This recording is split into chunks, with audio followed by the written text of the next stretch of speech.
Assalamualaikum warahmatullahi wabarakatuh. Shalom, Om Swastiastu, Namo Buddhaya, salam kebajikan untuk kita semua. Halo semuanya, sebelumnya perkenalkan kita dari kelompok 2. Pada video ini kita akan menjelaskan mengenai praktikum kimia yang telah kami kerjakan. Tapi sebelumnya kami akan memperkenalkan anggota kelompok kami, yaitu Arindia Aishi Krishna nomor absen 4, Arifan Khadafiansyah nomor absen 5, Gabriel Rosdiva Ramadhani Heru Cakra nomor absen 15, dan Tubagus Sangki Al-Fakih nomor absen 34. Dalam kehidupan sehari-hari, kita seringkali melihat atau menggunakan logam. Tidak jarang logam yang kita lihat berwarna kecoklatan dan rapuh. Hal tersebut dinamakan dengan korosi. Korosi adalah kerusakan atau degradasi logam akibat reaksi redoks antara suatu logam dengan berbagai zat di lingkungannya, sehingga menghasilkan senyawa-senyawa yang tidak dikehendaki. Pada peristiwa korosi, logam mengalami oksidasi, sedangkan oksigen mengalami reduksi. Karat logam umumnya berupa oksida atau karbonat. Rumus kimia dari karat besi adalah Fe2O3.NH2O, suatu zat padat yang berwarna coklat kemerahan. Faktor penyebab korosi diantaranya adalah konsentrasi H2O dan O2. Semakin tinggi kelembapannya, maka logam akan lebih cepat berkarat. Selain itu, ada tingkat pH, keberadaan elektrolit, suhu, dan galvanic coupling. Kelompok kami telah melakukan praktikum kimia korosi pada paku yang bertujuan untuk mengetahui proses korosi yang terjadi pada paku, mengetahui akibat dari paku yang mengalami korosi, dan mengetahui cara pencegahan korosi pada paku.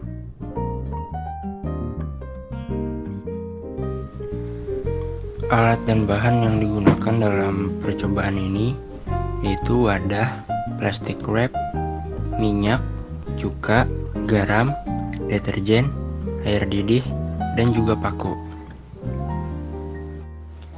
Untuk langkah kerjanya, yang pertama kita siapkan alat dan bahan, kemudian kita membuat larutan.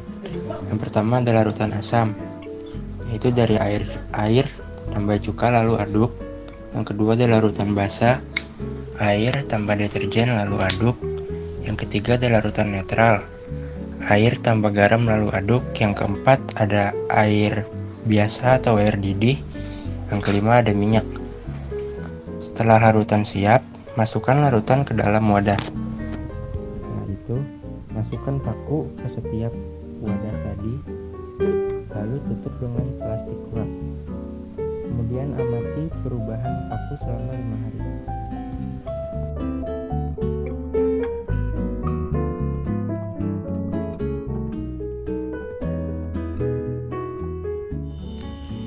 Untuk gelas yang berisi air didih, pada hari pertama terdapat perubahan pada paku, yaitu mulai tampak sedikit karat, yaitu plus.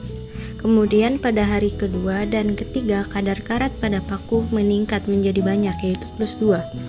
Lalu pada hari keempat dan kelima, korosi atau perkarakatan pada paku semakin meluas dan semakin banyak dengan plus 3. Hal itu dikarenakan energi potensial pada paku lebih kecil daripada energi potensial cair dan oksigen, sehingga paku mengalami oksidasi, sedangkan air dan oksigen mengalami reduksi dan terjadilah proses korosi. Selanjutnya pada gelas berisi air garam, untuk hari pertama paku sudah mulai mengalami sedikit perkaratan, yaitu plus 1. Lalu pada hari kedua dan ketiga, paku tidak mengalami perubahan sejak hari pertama, namun pada hari keempat, korosi atau perkaratan pada paku semakin luas, yaitu plus 2. Dan pada hari kelima, paku kembali tidak mengalami perubahan, sehingga dapat dikatakan paku yang direndam air garam dapat menyebabkan korosi karena adanya kandungan elektrolit yang tinggi pada garam. Untuk gelas berisi air sabun, pada hari pertama tidak ditemukan perubahan pada paku yang direndam dengan air sabun. Begitu pula pada hari kedua, hari ketiga, hari keempat, dan hari kelima. Hal ini menunjukkan tidak adanya proses korosi atau perkaratan. Pada gelas berisi air juga, sejak hari pertama sampai hari ketiga perendaman, tidak ditemukan perubahan pada kondisi paku. Namun pada hari keempat dan kelima, tampak paku sudah mengalami sedikit perkaratan, yaitu plus 1. Untuk gelas berisi minyak, sejak hari pertama sampai hari terakhir tidak ditemukan adanya proses korosi pada paku. Hal itu disebabkan karena sifat dari minyak yang menghambat kontak langsung antara paku dengan oksigen dan air, sehingga proses korosi tidak terjadi. Kesimpulannya adalah dari praktikum yang kami lakukan dapat disimpulkan bahwa paku yang tidak mengalami korosi adalah paku yang direndam di dalam air, sabun, dan minyak. Pada paku yang direndam di dalam air sabun tidak mengalami korosi dikarenakan larutannya yang bersifat basah sehingga menghambat proses korosi.